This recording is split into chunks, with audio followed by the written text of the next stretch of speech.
নিশ্চয়ই বাংলাদেশ, আমরা তো স্বাধীনতার পরে বাংলাদেশের পক্ষেই তো আমরা জীবন দিচ্ছি। বাংলাদেশ না মানলে সে তো এদেশে রাজনীতি করতে পারে। আর বাংলাদেশ নিয়ে রাজনীতি নিয়ে যারা করে এই মিসপ্রোপাগান্ডা, এটা একটা ওই বলে না যে কিছু তো নাই ব্যবসার, তো এই একটা পুঁজি পাওয়া গেছে চেতনার ফেরি করে। মেয়েরা একটা, মেয়েদের মধ্যে একটা মিসপ্রোপাগান্ডা ছিল যে শিবিরের ছেলেদের মেয়েরা ভোট দেবে না। কি পরিমাণ ভোট ডাকসুতে মেয়েরা শিবিরকে দিয়েছে আউট অফ ইমাজিনেশন। তারাই বলছে যে আমরা মনে করি, আমরা সব নেতাদের দেখেছি, আমরা মনে করি আমরা শিবিরের কাছেই নিরাপদ। আন্দোলনও তো রাজনীতির অংশ রে ভাই, আন্দোলনটাও দ্য পার্ট অফ পলিটিক্স।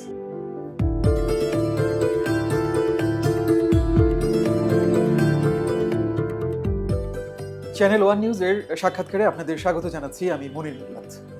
আজ আমাদের সাথে আছেন বাংলাদেশের অন্যতম রাজনৈতিক দল বাংলাদেশ জামায়াতে ইসলামীর সেক্রেটারি জেনারেল অধ্যাপক মিয়া গোলাম পরওয়ার। আপনাকে স্বাগত জানাচ্ছি। ধন্যবাদ। আসসালামু আলাইকুম রহমতুল্লাহ বারাকাতুহু। চ্যানেল ওয়ানকে ধন্যবাদ। শুরুতে একটু জানতে চাই যে 5 আগস্টের যে রাজনৈতিক পট পরিবর্তন, তারপর অনেক লম্বা একটা সময় গেল, এই পরিবর্তিত সময় আসলে জামাতের এখনকার যে রাজনীতি সেটা আসলে কেমন করে আপনারা করছেন, বা মানুষের কাছে আসলে আপনাদের অবস্থানটা এখন কি মনে হয়, কেমন? 5ই আগস্টের, জুলাইয়ের যে ছাত্রগণ অভ্যুত্থান আমাদের দেশের রাজনীতিকে বদলে দিয়েছে। মানুষের মানসিকতার পরিবর্তন ঘটেছে। মানুষের মধ্যে একটা পরিবর্তনের আকাঙ্ক্ষা জেগেছে এবং রাজনীতিবিদদের মধ্যেও, ইনক্লুডিং স্টুডেন্ট পলিটিক্স, একটা গুণগত পরিবর্তন কিন্তু লক্ষণীয়।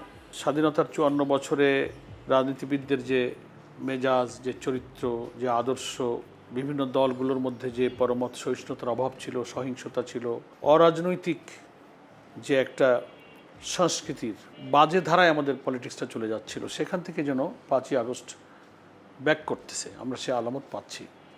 তো জামাত ইসলামী আলহামদুলিল্লাহ, দেশবাসী সবাই জানে, আমরা 5ই আগস্টের বিপ্লবের পর জনগণের কাছে যাওয়ার একটা সুযোগ আমরা পেয়েছি। যে সুযোগটা ছিল আমার সাংবিধানিক, গণতান্ত্রিক, রাজনৈতিক, আইনি, মানবিক, নৈতিক সব বিবেচনায় এই অধিকারগুলো আমরা বিগত রেজিমের সময় 16-17 বছর আমরা পাইনি। আমরা সেখানে বঞ্চিত ছিলাম। আমাদের দলের সব কার্যক্রম করতে দেওয়া হয়নি, প্রকাশ্যে আমাদের লোকেরা চলতে পারেনি। আমাদের লোকদের ব্যবসা বাণিজ্য, চাকরি বাকরি, পেশা, বাসা বাড়িতে কাউকে থাকতে দেওয়া হয়নি। আমাদের দলের নিবন্ধন কেড়ে নেওয়া হয়েছে, আমাদের নেতাদেরকে ফাঁসি দেওয়া হয়েছে, আমাদের প্রতীক কেড়ে নেওয়া হয়েছে, আমাদের অফিসগুলো সব বন্ধ করে দেওয়া হয়েছে। এটা দুনিয়ার ইতিহাসে, ডেমোক্রেসিতে একটা বৈধ রাজনৈতিক দল যারা বাংলাদেশে পার্লামেন্টারি পলিটিক্সে যখন থেকে গ্রহণযোগ্য নির্বাচন শুরু হয়েছে ফ্রম 79, প্রত্যেকটি পার্লামেন্ট ইলেকশনে জামাত ইসলামী অংশগ্রহণ করেছে এবং কম হোক বেশি হোক এসব পার্লামেন্টে জামাত নির্বাচিত হয়ে প্রতিনিধিত্ব করেছে। এরকম একটা দলকে অধিকার বঞ্চিত করা, তার উপরে নিপীড়ন করা, জুলুম করা, ভিন্ন মতের প্রতি দমন পীড়নের তো একটা মাত্রা থাকে, সব কিছু ছাড়িয়ে গিয়েছিল। তো আলহামদুলিল্লাহ আমাদের হাজার হাজার ছাত্রদের জীবনদান, তাদের বিশাল ত্যাগের বিনিময়ে আমরা যে বলবো নতুন বাংলাদেশ আমরা পেয়েছি। ফলে after 5th August of 2024 Jamaat Islami তার সাধ্য অনুযায়ী জনগণের কাছে পৌঁছাবার চেষ্টা করেছে। আমরা নতুন বাংলাদেশ, যেটা হবে মানবিক বাংলাদেশ, ন্যায়ভিত্তিক এবং কল্যাণময় একটা রাষ্ট্র, যেখানে দারিদ্র, ক্ষুধা, অন্নহীন, বস্ত্রহীনের মর্মব্যথা থাকবে না, সুবিচার পাবে, ন্যায় বিচার পাবে, করাপশন ফ্রি একটা economy, corruption free society, sustainable ডেমোক্রেসির এমন একটা দেশ যারা দুর্নীতির কোনো প্রশ্রয় থাকবে না, নেতৃত্বের সর্বস্তরে অনেস্টি হবে আমাদের মূল পলিসি। তো এটা আমাদের একটা স্বপ্নের বাংলাদেশ, এটাকে আমরা বলছি নিউ বাংলাদেশ। জি, এর মধ্যে ডাকসু এবং জ্যাকসু নির্বাচন হয়ে গেল, যেখানে আপনার ঢাকা ইউনিভার্সিটিতে শিবিরের রাজনীতি করার সুযোগ ছিল না, সেই জায়গায় আমরা দেখলাম যে তাদের একেবারে ল্যান্ডস্লাইড একটা ভিক্টরি। এটা আসলে কারণটা কি, আপনারা কিভাবে মূল্যায়ন করছেন? সূর্যকে চাপা দিয়ে রাখলে, পানির স্রোতকে বালি দিয়ে যেমন বেঁধে রাখা যায় না, সূর্যের আলোকে যেমন কিছুক্ষণের জন্য আড়াল করে রাখা যায়, সূর্য ঠিকই জগৎকে আলোকিত করে। তো এত সৎ নেতৃত্ব, দুর্নীতিমুক্ত, ন্যায়ভিত্তিক সমাজ, মানবিক সমাজ, পরমত সহিষ্ণুতা, সহিংসতামুক্ত এই সমাজের এই স্বপ্ন যেসব ছাত্রদের চরিত্রে, আদর্শে, চলনে, বলনে, মেধায় ছাত্র সমাজ দেখেছে যে এখানে তো দল মতের ঊর্ধ্বে, এরা তো একটা আইকন, একটা আইডিওলজি, একটা মডেল ছাত্র নেতৃত্বের। এভাবেই তারা কিন্তু ডাকসু এবং জাকসুর লিডারশিপকে তারা খুঁজে পেয়েছে। তাদের ব্যবহারে শিক্ষকরা মুগ্ধ, ছাত্ররা মুগ্ধ, হিন্দু বৌদ্ধ উপজাতি নির্বিশেষে। তারা তো তখন দল দেখেনি, তারা দেখছে যে এতকাল যত নেতৃত্ব দেখেছি যারা ডাকসুতে জাকসুতে নানান জায়গায় যারা ডোমিনেট করেছে, কিন্তু একটা পিকুলার টাইপের আনকমন লিডারশিপ, যাদের কাছে মানুষ মুগ্ধের মতো ছুটে আসে, যারা ছাত্রদের কল্যাণ করে, যাদের আচার আচরণে উগ্রতা নাই, যারা মেধার দিক থেকে তাদের লেখাপড়ায় ক্লাসরুমে পরীক্ষায় সবচেয়ে সেরা মেধা এবং কৃতিত্বের পরিচয় যারা দিচ্ছে, তারাই তো এইসব প্যানেলভুক্ত হয়েছে। এবং শুধু যে এই প্যানেলে একেবারে দলের লোকগুলোই ঢুকে আছে, এখানে কোনো দলীয় রাজনীতি ঊর্ধ্বে কিন্তু এখানে ছাত্রদের কল্যাণে একটা কম্বিনেশন করে এই প্যানেলগুলো কিন্তু ডাকসু এবং জাকসুতে ছাত্ররা তারা করেছিল। ফলে আমি তো মনে করি যে বাংলাদেশের রাজনীতিতে এটা একটা নতুন সিগন্যাল যে দলীয় রাজনীতির মধ্যে মানুষ যে কনফাইন্ড হয়ে থাকবে না, বরং বেটার যেখানে আছে চরিত্রে, আদর্শে, নৈতিকতায়, সততায়, আচার আচরণে, পরমত সহিষ্ণুতা, যার মধ্যে উগ্রতা থাকবে না, চাঁদাবাজি থাকবে না, মাস্তানি থাকবে না, মাদক থাকবে না, নেশা থাকবে না, আমার দল না করলে তাকে টর্চার করতে হবে, ওই যে গণরূপ টর্চার সেল। এই শিবিরের ছেলেদেরকে রমজান মাসে ইফতার করতে দেওয়া হয় নাই, ইফতার করার সময় হামলা করে রক্তাক্ত করা হয়েছে, শিবির পরিচয় দিয়েই তারা লেখাপড়া করতে পারে নাই। তো সেইখানে সেই বিশ্ববিদ্যালয়ের 40,000 ছেলেরা তাদের কি করে অ্যাকসেপ্ট করল? আপনি পরিচয়ের ব্যাপারটা বলেন, মানে এটা নিয়েও তো এক ধরনের সমালোচনা আছে যে শিবির এতদিন গুপ্তভাবে আসলে রাজনীতি। সমালোচনার তো প্রশ্নই, যারা সমালোচনা করে তাদের কাছে আমার প্রশ্ন যে এখানে কি একটা দল ছাড়া অন্য দলের কোনো ছাত্র সংগঠনকে অন্তত ইসলামের নামে, ইসলামী ছাত্র শিবির, তারা তো ইসলামী আদর্শের কথা বলতো। এর আগে যারা বিভিন্ন সময় যারা নেতৃত্ব দিয়ে ওখানে বাজে কিছু নিয়ম কানুন পরিষদ এই সমস্ত করে টোরে যে সমস্ত আইন তৈরি করে গিয়েছে, তারা যে অত্যাচার নির্যাতনের সবসময় খড়গহস্ত যাদের জন্য নির্দিষ্ট ছিল, এখানে কি পরিচয় দিয়ে ওখানে কেউ বাঁচতে পারতো, ক্লাস করতে পারতো? রাজনীতি পরে থাক, আমি শিবির করি এই পরিচয় দিলে তো তার ওখানে লেখাপড়া করে তো অসম্ভব ছিল। তার জীবন, তার এক্সিস্টেন্স, তার বেঁচে থাকে তো তার ফার্স্ট। ফলে মানুষ তো তার অস্তিত্বের প্রয়োজনে এসে পরিচয় দিতে পারেনি। তো এটা তো একটা জুলুম ছিল, এটাকেই আমরা বলেছি ফ্যাসিজম, এটাকেই বলেছি স্বৈরাচার। তো সেইটা জগদ্দল পাথর থেকে যখন জাতি মুক্ত হয়েছে তখন সে পরিচিত হয়েছে। It is very natural.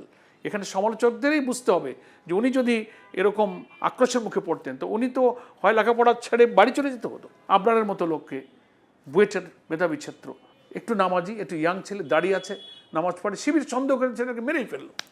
Biswajit Hindu, সে বললো যে আমি হিন্দু, না তুমি শিবির করো। কি করে শিবির পরিচয় দিয়ে একটা ছেলে ইউনিভার্সিটিতে লেখাপড়া করবে? সেই পরিবেশ তো এই দুঃশাসন, এবং আমি বলবো এর আগেও যারা ডাকসুতে লিডারশিপ ছিল তারা যে অন্যায় করে এই সিদ্ধান্তগুলো করে রেখে গিয়েছে যে এখানে ইসলামী আদর্শের পতাকাবাহী কোনো ছাত্ররা রাজনীতি করতে পারবে না, আমি মনে করি এটা গণতন্ত্র, আইন, সংবিধান, নৈতিকতা, মানবিকতা বিরোধী একটা সিদ্ধান্ত তাদের ছিল। বরং এখানে সমালোচকদের তো ওয়েলকাম করা উচিত যে না, এটি হচ্ছে বিউটি অফ ডেমোক্রেসি। এখানে একটা জিনিস বলা হয় যে সমস্ত পাবলিক ইউনিভার্সিটি যারা উপরস্থ আছে, ভাইস চ্যান্সেলর লেভেলে যারা আছেন, তারা সবই আসলে জামায়াতের। এটা কি আসলে আপনারা এগ্রি করেন? আমরা তো দেখি না কোথাও। এখন একটা ভাইস চ্যান্সেলর যদি মিথ্যা না বলে, দুর্নীতি না করে, অল্প একটু দাড়ি থাকে, সে যদি একটু নামাজ পড়ে, বলবো এটা জামাত। সে যদি কোনো অন্যায়ের সামনে মাথা নত না করে তো বলে এটা তো জামাতের লোক। তো এখন সততাই যদি জামাত হয়, হ্যাঁ, দৃঢ়তাই যদি জামাত হয়, অন্যায়ের সামনে মাথা নত না করাই যদি ধরতে হয়। আপনি দেখেন ডাকসু ইলেকশনে ডাকসু বিসির উপরে কি আচরণটা না করা হয়েছে ভোট কাউন্টিংয়ের সময়, ইলেকশন নিয়ে জাকসুতে কি করা হয়েছে। উভয়ই যে তাদের নীতির উপরে শক্ত থাকতে পেরেছে শেষ পর্যন্ত।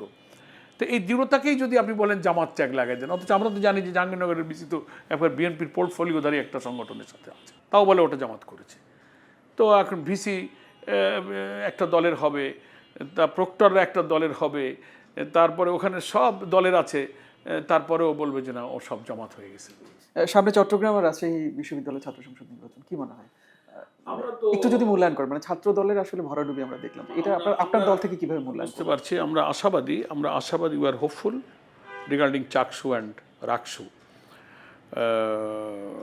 একটা তো হচ্ছে যে আমাদের সংগঠন অনেক আগের থেকেই এই দুটো বিশ্ববিদ্যালয়ে খুবই মজবুত। এই দুটো বিশ্ববিদ্যালয়ে আমাদের ছেলেরা যথেষ্ট ত্যাগ করেছে, যথেষ্ট রক্ত ঝরিয়েছে, অনেক শহীদের স্মৃতি বিজড়িত এই দুটো বিশ্ববিদ্যালয়।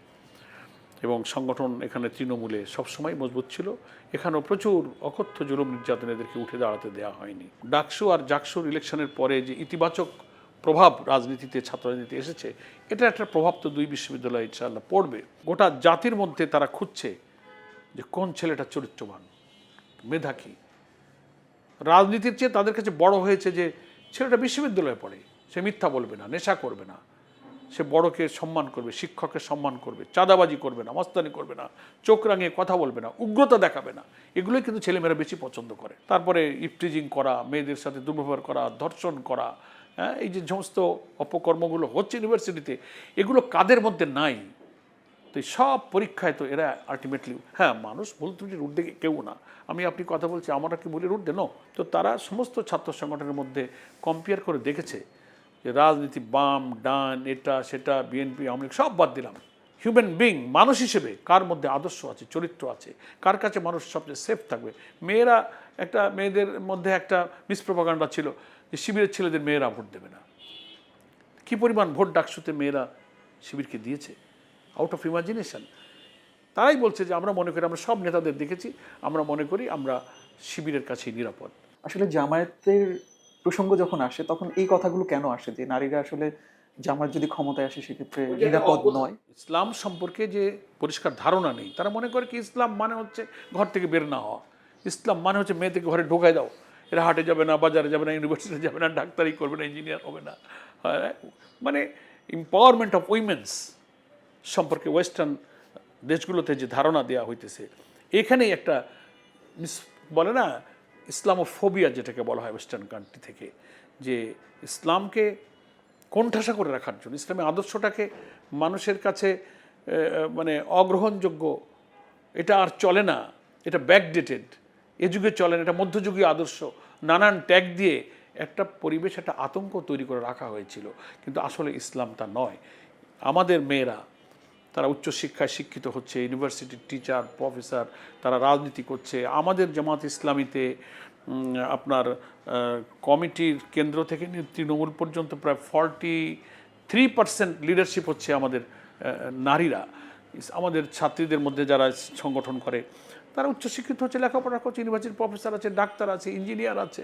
তারা আমাদের তো জামাত ইসলামীতে আমাদের, আমিও যখন এমপি ছিলাম পার্লামেন্টে, আমাদের মহিলা এমপি ছিল, দুইবার আমাদের পার্লামেন্টে এমপিরাও ছিল। তারা পার্লামেন্টে বক্তৃতা করে, রাজনীতি করে, ডাক্তারি করে, ইউনিভার্সিটিতে, তারপরে আপনার ইঞ্জিনিয়ারিংয়ে, উচ্চশিক্ষায়, ইভেন এন্টারপ্রেনারশিপ যেটা ব্যবসা বাণিজ্যে আমাদের মেয়েরা কিন্তু এগিয়ে যাচ্ছে। ফলে এটা ধীরে ধীরে ইসলামিক স্কলাররা ইসলাম সম্পর্কে যখন বেশি করে জানার চেষ্টা করছে, ইয়াংদের মধ্যে ইসলাম কি, আসলে কি যে ভুল বোঝানো হয় সেটাই ইসলাম, না আসলে ইসলামের রিয়েল জিনিসটা কি, এটা জানবার একটা আগ্রহ কিন্তু ইয়াংদের মধ্যে বেড়েছে। তো পড়াশোনা করে দিচ্ছে, নো প্রবলেম তো নেই, একটা মেয়ে তো বিশ্ববিদ্যালয়ে পড়তে পারবে, যেতে পারবে, উচ্চশিক্ষা নিতে পারবে। তখন দেখছি ওই ধারণাটা তো তাহলে ইন্টেনশনালি আমাদেরকে চাপিয়ে রাখা হয়েছিল। এখন তো দেখছি যে না, চরিত্র আদর্শ এখানে মুখ্য। তার মানে নারী স্বাধীনতায় জামায়াত কোনো হস্তক্ষেপ করবে না? আমরা একটু ছাত্র রাজনীতি থেকে যদি জাতীয় রাজনীতিতে আসি, সেক্ষেত্রে জাতীয় ঐকমত্য কমিশনের লম্বা একটা আলোচনা হচ্ছে। সেই জায়গাতে আবার দেখলাম যে জামায়াতে ইসলামী তারা আবার রাজপথে আন্দোলনের কর্মসূচি দিল। এইটা আসলে কেন আলোচনা এবং একই সাথে আন্দোলন তো রাজনীতির অংশ রে ভাই, আন্দোলনটাও দ্য পার্ট অফ পলিটিক্স। আমরা ঐকমত্য কমিশনে তো আমরা খুব আশাবাদী ছিলাম, এই যে লম্বা সময়, 1 বছরের বেশি সময় লাগার কথা না। রাজনৈতিক পরিবর্তনের পর যে রাষ্ট্র যেভাবে ফ্যাসিজম এবং তার কর্তা ব্যক্তিরা রেখে গেলেন, রাষ্ট্রের সব অর্গানগুলো তো ধ্বংস করে দিয়েছে। রাষ্ট্রীয় কাঠামো, করাপশান, পলিটিসাইজ করে, ব্যবসা বাণিজ্য, judiciary, police administration, civil administration, electoral process, anti corruption, এই ইম্পর্ট্যান্ট সব অর্গানগুলো, আমাদের সংবিধান সংশোধন করে একটা দলীয় কর্তৃত্ব এবং রাষ্ট্রের কাঠামোটা এমনভাবে সাজিয়ে রাখা হচ্ছে স্বাধীনতার 54 বছর পরে, যে যেই এই ফ্রেমে ঢুকবে সে স্বৈরাচার হবে, আজীবন সে ক্ষমতায় থাকবে, কর্তৃত্ববাদী শাসন হবে। এই জন্য সব দল আমরা একমত হয়েছিলাম যে না, এই যে বিপ্লবটা হয়ে গেল, আসেন আমরা রাষ্ট্র কাঠামোটাকে বদলে দিই, যারাই নির্বাচিত ক্ষমতায় আসবে তারা যেন স্বৈরাচারী হয়ে না ওঠে। এই জন্য রাষ্ট্রের গুরুত্বপূর্ণ অর্গানগুলোকে আমরা একটু রিফর্ম করে ফেলি। সেই জন্য তো গভর্নমেন্ট রিফর্ম কমিশন করলেন 6টা। এরপরে সেখানে যে সুপারিশগুলো আসলে সেটাকে আবার সব দলের মধ্যে ঐক্যমত্য করার জন্য ন্যাশনাল কনসেনসাস কমিশন হলো, headed by chief adviser, co chairman ছিলেন প্রফেসর ডক্টর আলী রিয়াজ। ওনারা চেষ্টা করছেন। তো অনেকগুলো বিষয়ে আমরা একমত হয়েছি দলগুলো। কিছু কিছু বিষয়ে ভিন্ন মত ছিল, সেটা নিয়ে ঐক্যমত্য কমিশন প্রচুর চেষ্টা করে অনেক ব্যাপারে আমরা একমত হয়েছি, অনেক ব্যাপারে কোনো কোনো দল নোট অফ ডিসেন্ট দিয়েছে, এখনও ইম্পর্ট্যান্ট মেজর কিছু ইস্যুতে ঐক্যমত্য করা যায়নি। তারপরে জুলাই ডিক্লারেশন নিয়েও আমাদের মধ্যে আপত্তি, সব আশা আকাঙ্ক্ষা পূরণ হয়নি। আবার জুলাই চার্টার, এখন যেটাকে জুলাই সনদ বলা হচ্ছে, আমরা বলেছি রিফর্মের ব্যাপারে অন্তত যেগুলো আমরা একমত হয়ে গেছি সবাই, এটাকে জুলাই সনদের মর্যাদা দিয়ে এটাকে একটা আইনি ভিত্তি দেওয়া হোক।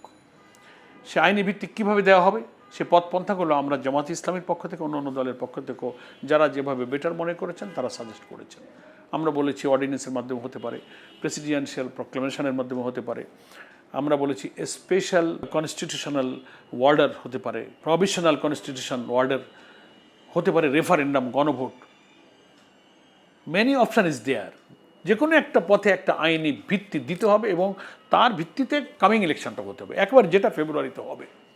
কিন্তু আনফর্চুনেটলি আমাদের একটা বড় দল এবং তাদের সঙ্গে যারা দু একজন আছেন, তারা এই নির্বাচনের আগে এটাকে আইনি ভিত্তি দিয়ে তার ভিত্তিতে নির্বাচন হওয়ার প্রশ্নে এবং আরও মেজর দু একটা রিফর্ম ইস্যুতে তারা এখনো একমত হতে পারছেন না। এই ইস্যুগুলো আমরা জানি, কিন্তু বিএনপির সাথে কেন আসলে এই তো এটা পৌঁছাতে দ্যাট পারছে ইজ হোয়াই, এটি হচ্ছে কারণ যে এর মৌলিক জায়গায় ওনারা ডিফার করছেন, নোট অফ ডিসেন্ট দিয়ে রেখে যাচ্ছেন, একমত হচ্ছে না। আইনি ভিত্তি নির্বাচনের আগেই এটার উপর আইনি ভিত্তি দিয়ে ইলেকশন হইতে হবে, এটা তারা মানে বলে না, এটা সাংবিধানিক নানান পরিবর্তনগুলো পরবর্তী পার্লামেন্ট যেটা আসবে সেখানে গিয়ে আমরা করব। তো তাহলে এত 2 বছর, এই 1 বছর এত পরিশ্রম করার দরকারটা কি? এই কমিশন না করলেও তো হতো। একটা ইলেকশন আগে 14, 18, 24-এর মতো ইলেকশন দিয়ে দিলে তো যারা এসে যা ইচ্ছা তাই করতো। আমরা মনে করি যে এই রিফর্মগুলো, এই জুলাই সনদের ভিত্তিতে এই নির্বাচন না হলে সেটা আগের মতো নির্বাচন হবে, যে নির্বাচন এই দেশের মানুষ আর পছন্দ করবে না, ভোটও দিতে যাবে না। তাহলে জুলাই সনদের ভবিষ্যৎটা কি? সেটা তো আমরা তো এখানেও কনফিউজ। এই জন্য আমরা হতাশ না এখন এই কারণে যে কমিশনের চেয়ারম্যান, চিফ অ্যাডভাইজার সব দলকে তিনি ডেকেছিলেন, ওনারা বলছেন যে দে আর ট্রাইং, তারা চেষ্টা করছেন, আবার তারা বসার টাইম দিয়েছেন।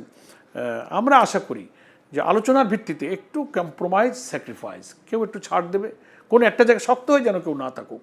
আমরা শুধু বক্তৃতায় বলি ব্যক্তির চেয়ে দল বড়, দলের চেয়ে দেশ বড়, কিন্তু যখন দলের স্বার্থটা আর নিজের স্বার্থ আছে তখন আর দেশ বড় থাকে না, তখন আমার ইচ্ছা মানতে হবে, আমারটা না মানলে দেশ গোলায় যায় যাক।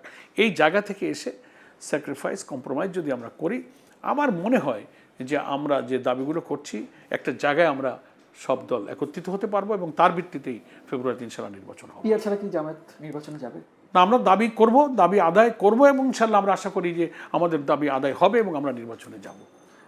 আমরা কখনো নেগেটিভ চিন্তা আমরা এখনো করিনি, সে সময় নেই। যেটা শোনা যাচ্ছে যে জামায়াতের নেতৃত্বে আলাদা একটা জোট হচ্ছে, না, এটার আসলে এটা শোনা তো অনেক কিছুই যায়।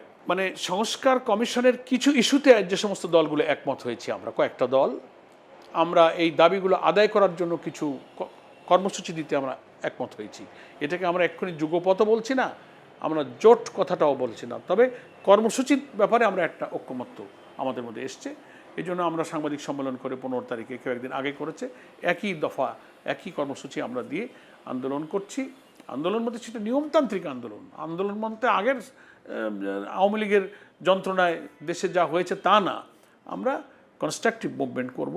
আমরা বিক্ষোভ, মিছিল, স্মারকলিপি, গোল টেবিল, আলাপ আলোচনা, ডায়ালগ, গভর্নমেন্টের সাথে আলোচনা করা। আমরা নিয়মতান্ত্রিক পদ্ধতিতে গভর্নমেন্টকে বলবো যে এই যুক্তি আছে, আপনি এইটা মেনে নেন, এটা মানেন, যদি না মানেন তো কেন মানবেন আমাদের বুঝান, ন্যাশনালি আপনি গোল টেবিল বৈঠক করেন, প্রয়োজনে আপনি জনগণের মতামত নেন। তো একটা বড় দল একটা চাপ দিল বলে আপনি নথি স্বীকার করবেন, তাহলে তো লেভেল প্লেইং ফিল্ড তো হলো না। আপনি সোজা থাকেন, কোনো দিকে ঝুঁকে যাবেন না, এটা আমরা গভর্নমেন্টকে লেভেল প্লেইং ফিল্ড দেবেন। আপনি নির্বাচনের আগে দৃশ্যমান বিচার এখনও হলো না, আমরা জুলাই সনদে স্বাক্ষর করে পারলাম না, আপনি ইলেকশনের 6 মাস আগে নির্দিষ্ট একটা টাইম বলে দিলেন, আপনি আরও একটু পরে বলতে পারতেন, ফেব্রুয়ারিতে ইলেকশন হোক। আমরা প্রিভিয়াস ইলেকশনের শিডিউল ঘোষণার স্টাইলটা তো দেখেছি, এবার তো ব্যতিক্রম করা হচ্ছে। তার বোঝা যায় যে কোনো একটা জায়গা থেকে ওনারা প্রেশারের মধ্যে থেকে একটা কিছু করতে বাধ্য হচ্ছেন। এটাকে আমরা বলছি যে নো, এটা লেভেল প্লেইং ফিল্ড মেনটেন হচ্ছে না।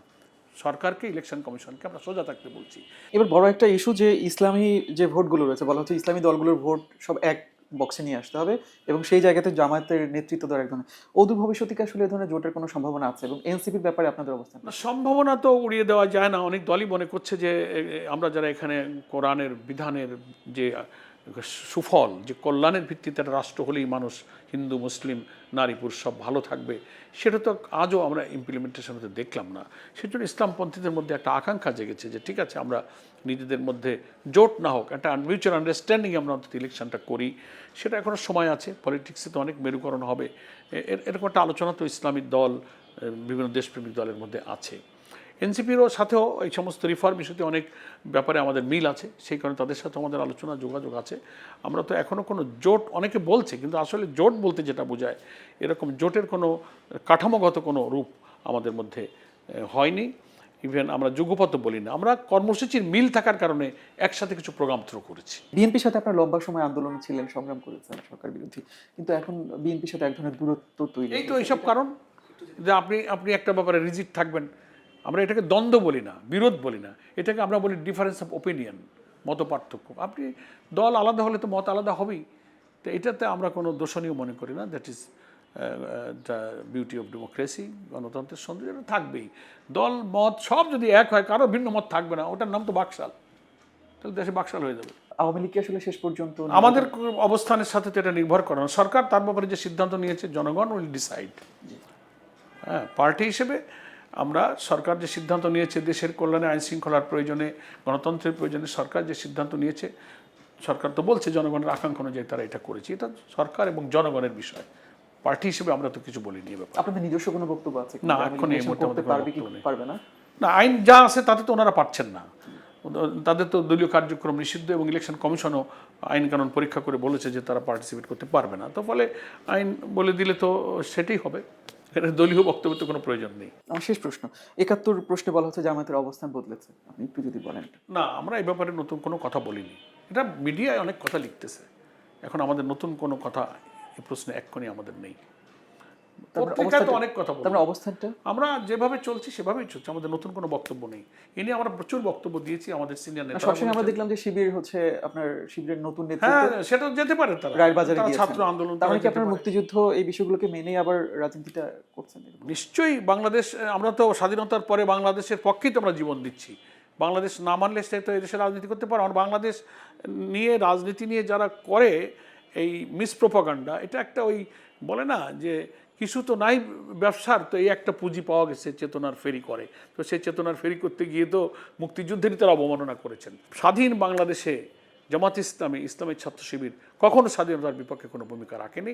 নতুন প্রজন্ম যে আমরা এই দেশ স্বাধীনতা, সার্বভৌমত্ব, আমাদের বীর মুক্তিযোদ্ধাদের যে ঐতিহাসিক অবদানকে আমরা গর্ব ভরে স্মরণ করি, তাদের আত্মত্যাগকে আমরা স্মরণ করি, এবং এই দেশেই আমরা জন্মেছি, এখানেই আমরা মরব, এখানেই আমাদের আদর্শের প্রতিষ্ঠার মধ্য দিয়ে জনগণের কল্যাণময় রাষ্ট্র গঠন করবে। এখন এই স্বাধীনতা, মুক্তিযুদ্ধ, এইসব ইস্যু পলিটিক্সে 54 বছর পরে এনে জাতিকে বিভক্ত করার মধ্য দিয়ে যারা রাজনীতি করতে চায়, এই রাজনীতি তো এইবারেই জনগণ মিথ্যা প্রমাণ করে দিল, ডাকসুতেই ফেল করে দিয়েছে। কত অপপ্রচার না হয়েছে এইসব ইস্যুতে এনে, তাদের প্রচার করতে দেওয়া হয়নি, তাদের প্রচারপত্র চিড়ে ফেলা হয়েছে, তাদের ছবিগুলোকে বিকৃত করা হয়েছে, কই ভোটাররা তো সেটা অ্যাকসেপ্ট করেনি। সেজন্য এগুলো সব মানে মানুষ এখন আর গ্রহণ করছে না, এগুলো রাজনীতি না আনাই উচিত। জি, প্রচন্ড ব্যস্ততার মধ্যে আমাদেরকে সময় দেওয়ার জন্য আপনাকে অসংখ্য ধন্যবাদ। হ্যাঁ, চ্যানেল ওয়ানকেও ধন্যবাদ, এবং চ্যানেল ওয়ানের মাধ্যমে আমি দেশবাসীকে বলবো, নতুন বাংলাদেশ গড়ার জন্য জামাত ইসলামের যে আহ্বান, আমাদের আমিরে জামাত ডক্টর শফিকুর রহমানের জাতীয় ঐক্যের যে আহ্বান, আসুন দলমতের ঊর্ধ্বে কমন ইস্যুতে জাতিকে আমরা ঐক্যবদ্ধ করে যে শাসন আমরা বিদায় করেছি, এমন শাসন আর না আসে, একটা নতুন বাংলাদেশ আমরা গড়তে পারি। আমি চ্যানেল ওয়ানকে ধন্যবাদ জানাবো, জাতিকে সেই নতুন বাংলাদেশের জন্য আগামী নির্বাচনে প্রস্তুতি নিতে বলবো। অসংখ্য ধন্যবাদ। প্রিয় দর্শক, এতক্ষণ যারা আমাদের সাথে ছিলেন আপনাদের প্রত্যেককে আমরা ধন্যবাদ জানাই। আপনারা ভালো থাকুন, চ্যানেল ওয়ান নিউজের সাথেই থাকুন।